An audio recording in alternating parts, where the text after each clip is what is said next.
Transforming your life with hypnotherapy just got easier with your host, Julie from CoachingHypnosis.net. Welcome back, dear listener, to Coaching Hypnosis. Yesterday, we tore open the classified files of the Cold War to expose Project MKUltra and the CIA's highly toxic, multi-million-dollar failure to mechanically hack human willpower through chemicals. Today, we're stepping out of the shadows of military intelligence and walking straight into a standard municipal police interrogation room in Texas.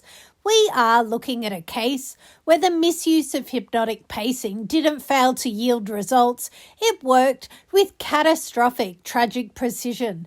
We're examining how a tool meant to uncover the truth was weaponized by amateur operators to completely manufacture a false memory, sending a man to death row for a crime he didn't commit. Today, we break down the clinical and legal postmortem of the landmark Charles Flores case and the terrifying legacy of investigative forensic hypnosis. Now, let's have an immediate aggressive reality check about how the general public and legal system historically viewed memory. For decades, popular culture fell in love with a deeply unscientific myth. The idea that your brain is a flawless, high-definition digital video recorder. The theory went that every single thing you see, hear, or experience is perfectly encoded on a hard drive deep in your subconscious. If a witness was too traumatized, too distracted, or too exhausted to remember the face of a suspect, law enforcement assumed they could just hire an officer with a weekend certification in hypnosis to act as the IT guy, putting the witness into trance, hitting rewind, and cleanly reading the license plate or the facial features out of the subconscious vault. But let's look past the pseudo-scientific theatre and be completely real. As modern strategic operators, memory is not a video file, my friends. It is a highly volatile, reconstructive, and fundamentally fragile piece of narrative clay. When you take a witness who's already exhausted, confused, and desperate to help, and you subject them to suggestive, high-pressure hypnotic pacing, you aren't retrieving data. You're actively rewriting the code. You are opening up a highly suggestible mind, handing an amateur operator a giant paintbrush and allowing them to create a completely synthetic collection that the witness will later swear on a Bible as absolute truth. Today, we decode the raw neurolinguistic mechanics of confabulation. To understand the profound tragedy of Charles Flores' case, we have to look back to a rainy January morning in 1998 in Dallas, Texas.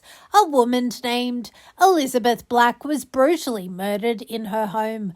Right before the shooting, a neighbor named Janie Ballard looked out her window and saw two men pull into the driveway. She caught a fleeting, highly obscured glimpse of the passenger through a rain-slicked windshield for less than a few seconds. When the police initially interviewed Ballard, her conscious memory gave them a highly specific baseline. She explicitly told detectives that the passenger was a white male with long wavy hair.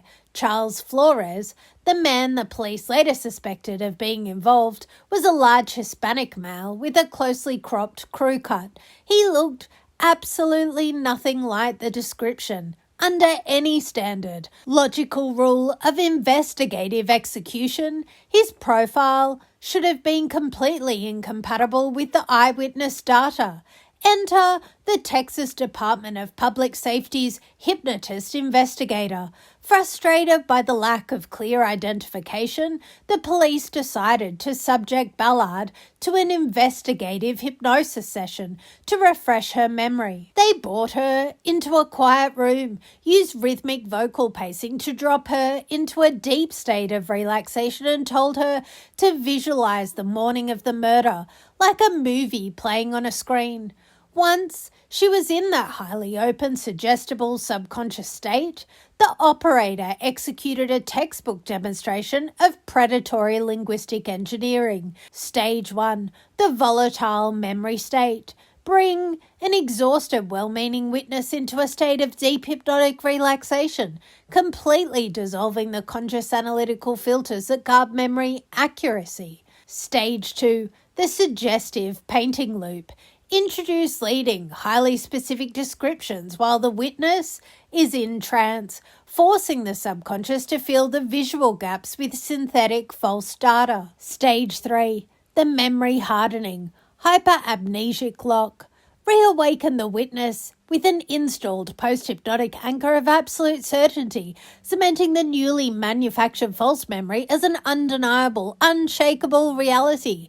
During the trance loop, the investigator didn't just let her talk. He asked highly leading, suggestive questions, prompting her to focus on specific facial structures and shapes. Inside that deep trance state, Ballard's critical gatekeeper was completely offline. Her brain experienced an intense phenomenon known as confabulation, the subconscious mind's natural tendency to fill in missing gaps of information with fabricated imaginary data to satisfy the demands of the operator. Let's look at the absolute sarcastic and horrifying absurdity of how this played out in the Texas judicial system. During the actual hypnosis session, Ballard still didn't identify Charles Flores. She didn't pick him out of a lineup afterward either. But look at what the hypnotic conditioning did to her neurological architecture. It completely overwrote her memory. It hardened the newly painted, false suggestions into her brain with an unassailable sense of certainty. Months later, during the actual trial, Ballard walked into the courtroom, looked at the defense table where Charles Flores was sitting as the only Hispanic man in the room, and suddenly proclaimed with absolute unshakable confidence, "That is him. I am 100% sure that is the man I saw in my driveway." The jury, completely mesmerized by the raw emotional conviction of a witness who genuinely believed her own manufactured delusion, convicted Flores and sentenced him to death.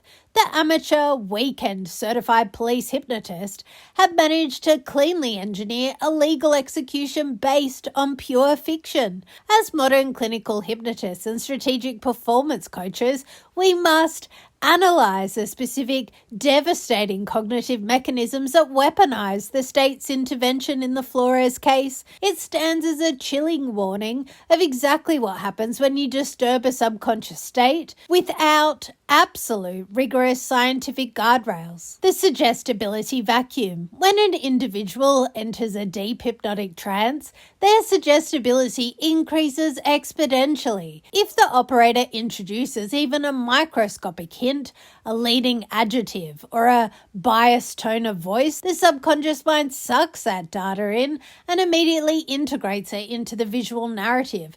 The witness cannot distinguish between what they actually saw and what the hypnotist just implied. Hypnotic hyperamnesic certainty. This is the most dangerous side effect of unscientific hypnosis. Hypnosis does not improve the accuracy of memory recall. It vastly increases the confidence of the recall.